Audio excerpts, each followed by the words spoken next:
nasıl bir okuldan geldikleri, nasıl bir aileden geldikleri, yani Azerbaycan'ın en küçük köyünden öğrenci göndermek istiyoruz. Ve şu ana kadar aslında Bakü dışında bir sürü Azerbaycan'ın yerlerinden gönderdik. Bu yıl gönderdiğimiz bir öğrenci mesela Şemkir şehrinin dışındaki bir kasabada büyüyen bir kızımız.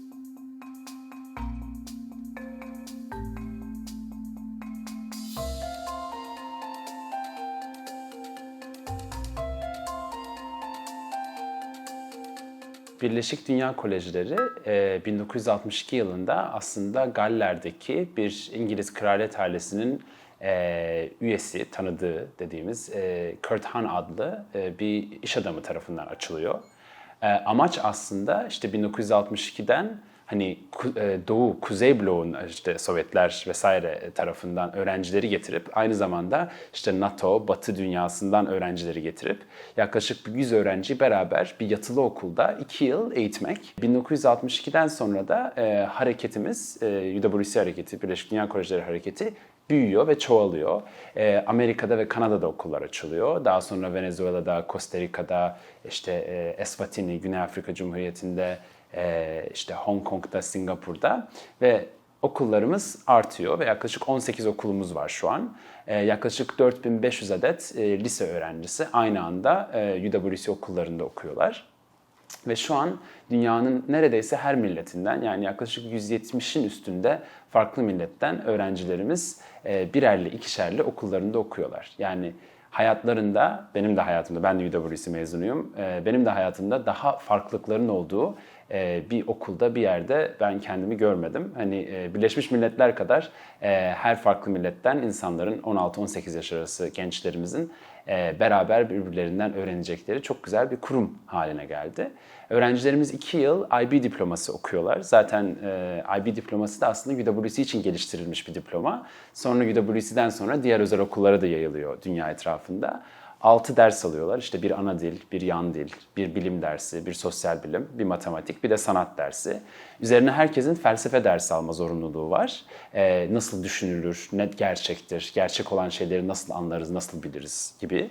Ve onun üzerine bir uzun makale yazmaları lazım. Bir de yoğunlaşmak istedikleri alanlarda, işte bu 6 dersten birinde uzun, yani tez yazmaları lazım.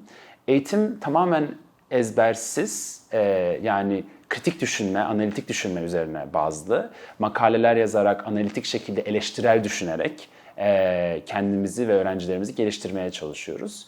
Ve bizim değer bazlı bir eğitimimiz var. Yani UWC'nin 9 değeri var. İşte multikültürellik, açık görüşlülük, işte doğaya olan saygı, sevgi, optimizm ve idealizm. Ve aslında UWC'nin gayesi öğrencilerimizi mezun olduklarında, yetişkin hayata geldiklerinde bu 9 değer çerçevesinde kendi hayatlarını ve dünyayı etkilemeleri. O yüzden öğrencilerimizin neredeyse hepsinde bir böyle idealizm, bir güzel şeyler yapmak, dünyaya, ülkelerine katkıda bulunmak, sağlık alanında olabilir, eğitim alanında olabilir, veya işte bilim alanında olabilir, girişimcilik alanlarında olabilir. Hem kendi geldikleri coğrafyaları hem de dünyayı kendilerini bir dünya vatandaşı olarak görüp ilerletmeye çalışmaları. Biz Azerbaycan'dan göndereceğimiz öğrencilerde aslında UWC'nin bize verdiği tüm dünyada uygulanan kriterlere bakıyoruz. Kriterlerimiz öncelikle akademik başarı, üzerine merak, yani akademik başarılı olmanın üzerine meraklı birisini arıyoruz. Yani dünyadaki farklı soruları, sorunları, daha çözülmemiş problemlerin üzerine düşünen, onları çözmeye çalışan. Şu an Azerbaycan'da bulunduğu olanaklar dolayısıyla onları çözememiş ama başka olanaklar verilseydi onun üzerine çok yoğunlaşıp çözebilmek isteyen kişileri arıyoruz. Kendi dünyadaki amaçları ve gayeleri üzerinde düşünen insanları istiyoruz. Yani kritik düşünebilen, ben kimim, benim değerlerim nelerdir, ben neler yapmak istiyorum, ben neden bunları yapmak istiyorum gibi hani kendi introspektif konularda ve düşüncelerde hani olgunlaşmış, erken olgunlaşmış diyeyim, arkadaşlarımızı, gençlerimizi özellikle UWC'ye uygun buluyoruz. Yaş kriterimiz var. İnternet sitemizde o bize spesifik yıl ve aylar veriyorlar. Yaklaşık 16,5-18 yaş arası oluyor genelde. Lise mezunu olmamış olmaları lazım. Genelde 10. 11. ve bazen 9. sınıftan alıyoruz öğrencilerimizi.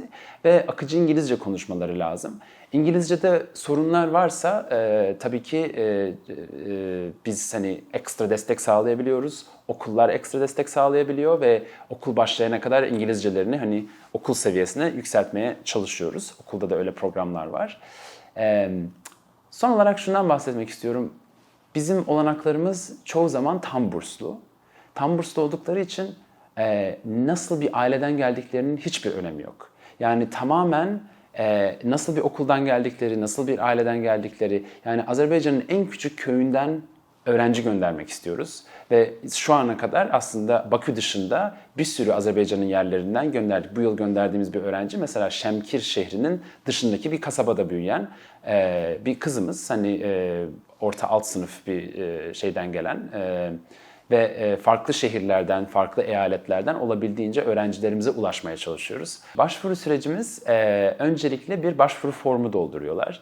Başvuru formunda biz onlara öncelikle demografik sorular soruyoruz. İşte aileleri ne yapıyor, onlar ne yapıyor, nerede okula gidiyorlar, kaçıncı sınıflar, kaç yaşındalar vesaire.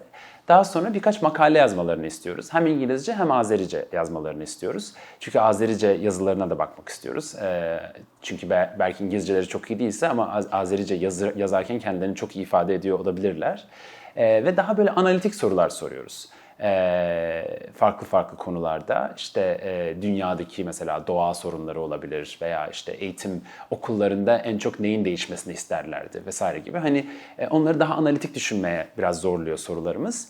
Aynı zamanda da biraz hobilerinden bahsetmelerini, eğer olanakları olsaydı mesela birisi ona 1 milyon dolar verseydi, havadan düşseydi o 1 milyon dolarla ne yaparlardı vesaire gibi sorular sormaya çalışıyoruz. Her yıl sorularımız değişiyor. O yüzden şimdi böyle anlatıyorum ama tabii ki farklı sorular onları karşılaştıracak.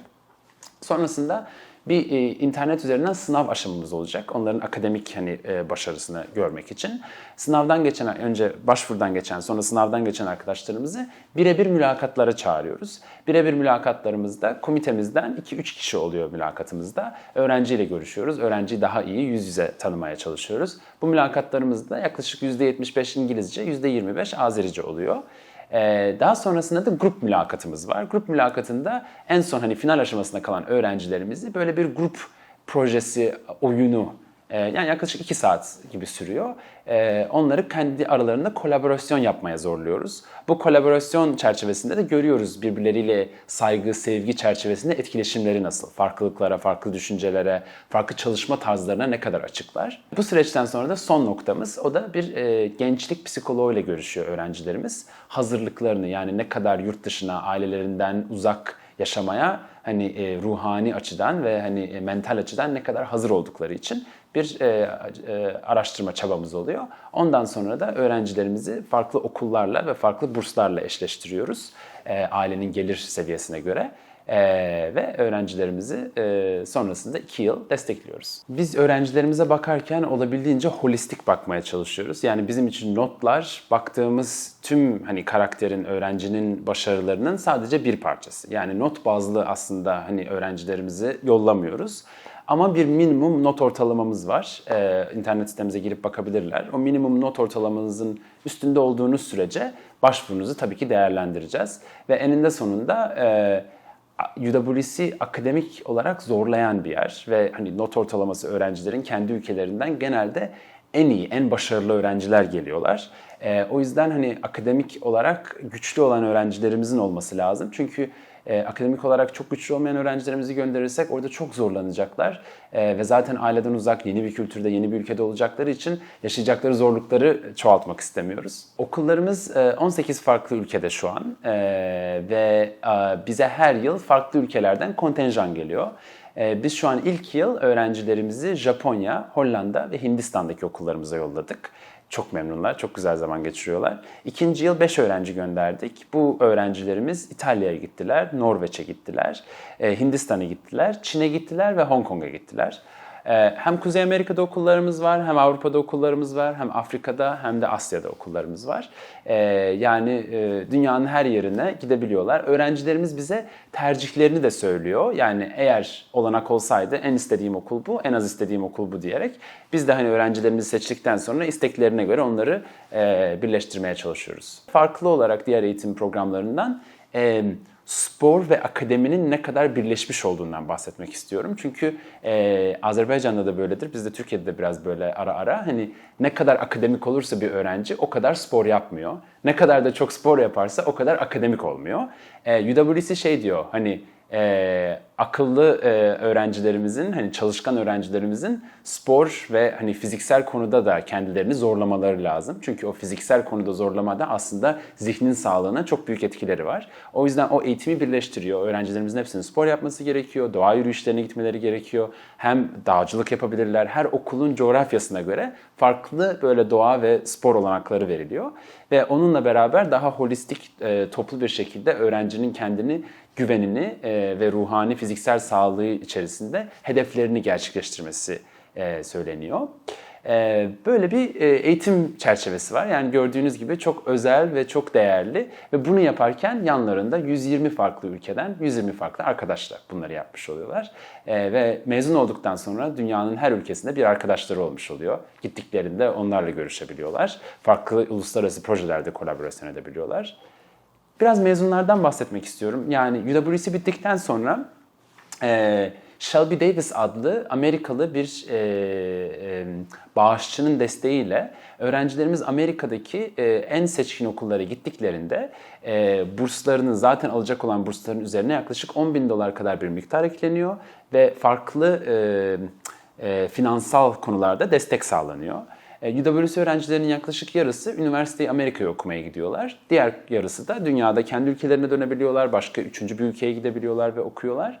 Sonrasında da büyük bir kısmı aslında ülkelerine dönüp ülkelerinde faydalı faaliyetlerde bulunmaya çalışıyorlar. Bir kısmı da işte dünyanın seçkin enstitülerinde, bankalarda olabilir, teknoloji şirketlerinde olabilir, araştırma enstitülerinde olabilir. Yani hangi büyük enstitüye bakarsanız orada UWC'den çok fazla mezunumuz var. Girişimcilerimiz çok fazla var, yatırımcılarımız çok fazla var, Birleşmiş Milletler'de çalışanlarımız çok fazla var. Ülkelerine dönüp işte Dışişleri Bakanlığı'na giren çok fazla öğrencimiz var. Yani seç seç. Gazeteci olanlar var, sanatçı olanlar var, yazar olanlar var, şarkıcı olanlar var. Ama demek istediğim o ki ne yaparlarsa yapsınlar, dünyayı iyileştirme gayesi yaptıkları işin ortasında ve kalplerinde bunu dünya için ve ülkeleri için yapmaya devam eden mezunlarımız oluyor.